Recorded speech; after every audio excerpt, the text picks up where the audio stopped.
and now this will be the Bonhoeffer review. I think he's pastor, assassin, spy, something like that. He's definitely a pastor, and I guess he is a spy because he does go, well, somewhat of a spy-ish. Is he an assassin? No, he doesn't kill anybody.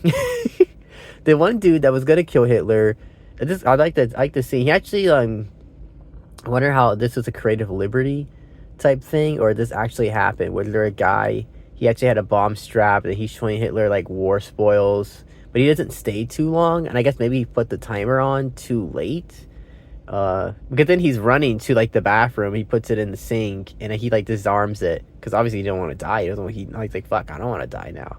I think the fuse was bad though, because it didn't. Maybe it was supposed to blow up, and that's why he rushes there at that time, because he realized like, oh shit. That didn't blow up. That's not good. So now I'm in a precarious situation, or maybe it blows up at the wrong moment. Maybe something happens. It doesn't matter. Hitler just left. He came. I talked to him. Well, actually, it was just him. It was just those two walking together, talking. And then he died. Then he left. Okay. That was funny. So yeah, I like that this Bonhoeffer guy, I guess he goes to the United States to study theology, I want to say. I don't know what he studies. I want to say with theology, religious studies, and he does that in the United States, in New York.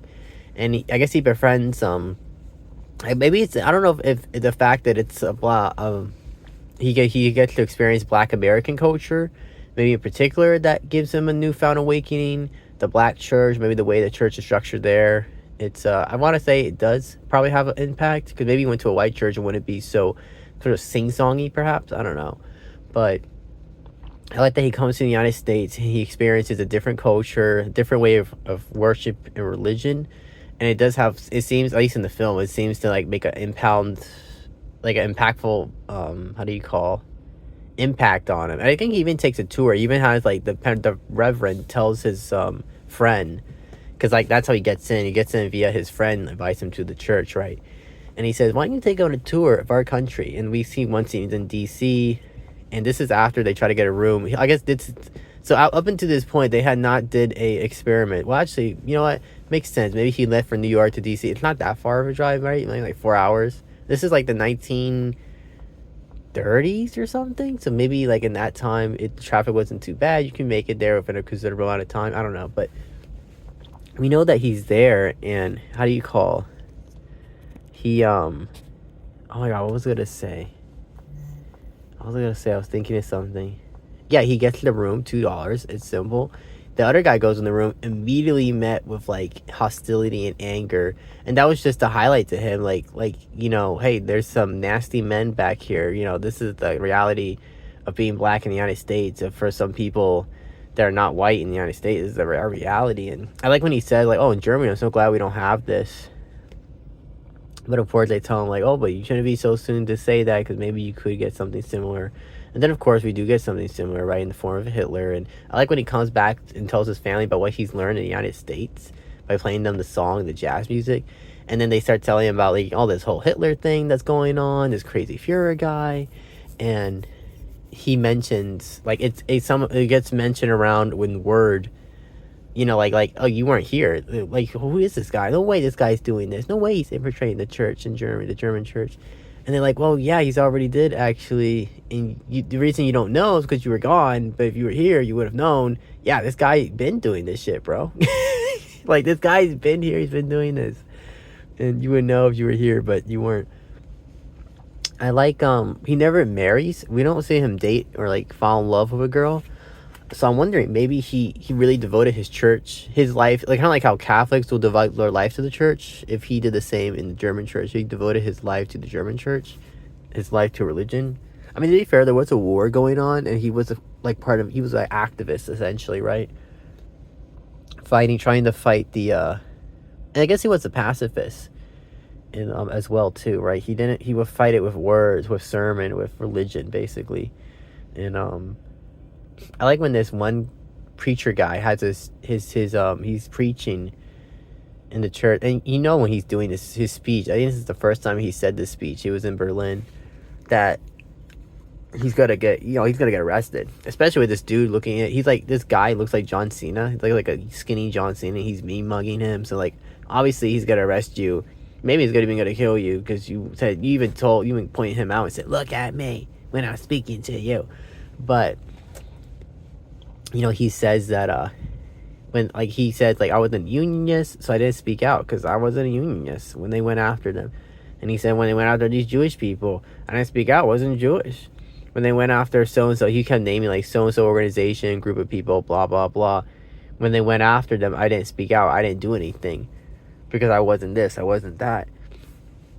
And I guess maybe that was a testament that right, that he saw injustice. He saw there was injustice going on, but he didn't think to do anything about it because it wouldn't have affected him directly.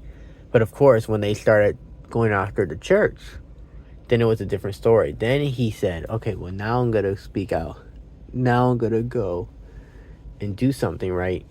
Because this is something that actually affects me. I'm part of the German church.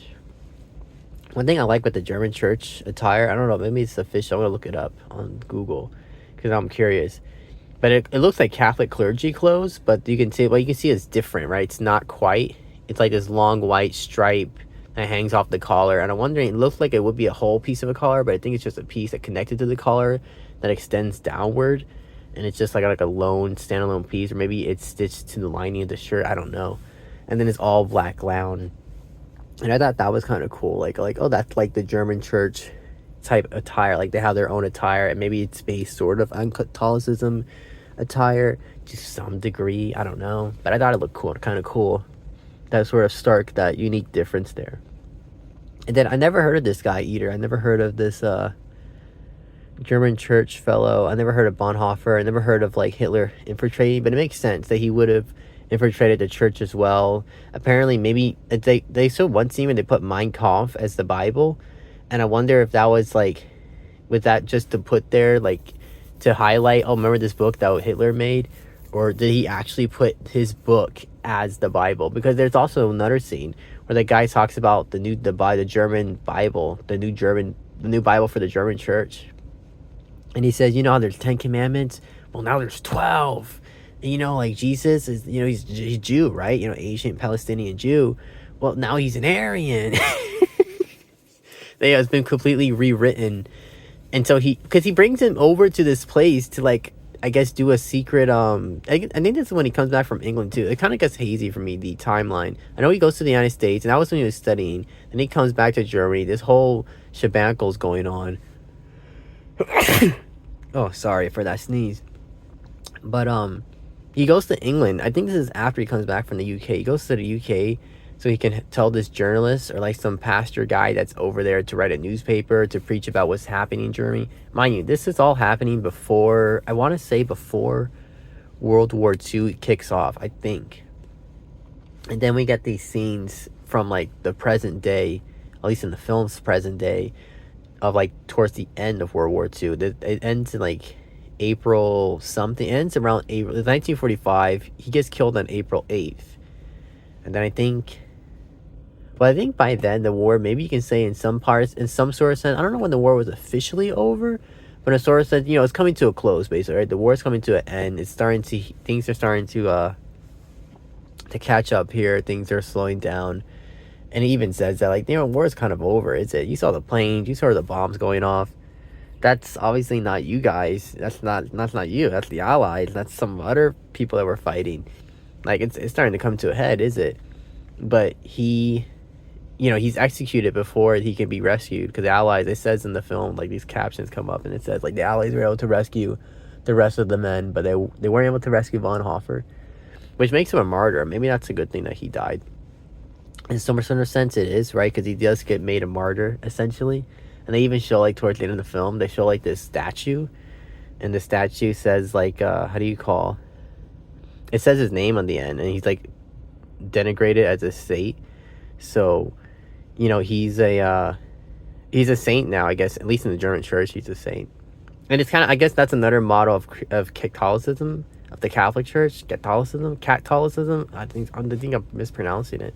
Sometimes I watch these videos. I'm like, how did I pronounce that word? And it sounds funny. Maybe I have a lisp when I speak. I don't know. But yeah, it's what was I gonna say in my head? I was thinking of something. Bonhoeffer. Yeah, that's another similarity, right? Is the he's like being worshipped as a saint, I guess, in some sort of capacity. This Bonhoeffer guy. Um, I never heard of him. Derek. I think his name was Derek or Deinrich, something like that. Bonhoeffer. I like that we see his dad and mom throughout the film, somewhat, right? I like that we do see his parents. They're still around. They're still alive.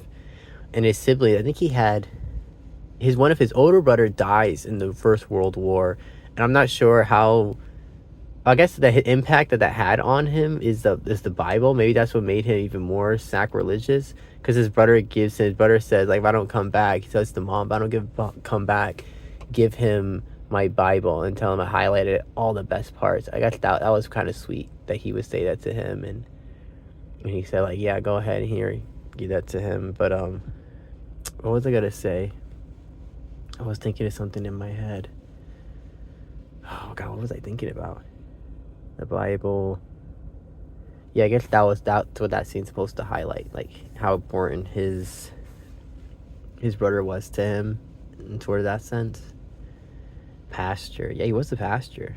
He and I like when he tells his family this, oh, I'm done with the church, I'm done with religion. And they're like, oh wow, okay, cool. You're gonna be like have like a normal, like a job. You just be a person that goes to church. You won't be involved with it. But then he throws a 360 on. It's like, no, I'm gonna change the German church. I'm gonna go in there, bring new ideas and new lights, and reinvent it. And I guess indeed he did. Right, that was his life's purpose essentially. Well, I guess deposing the Nazis.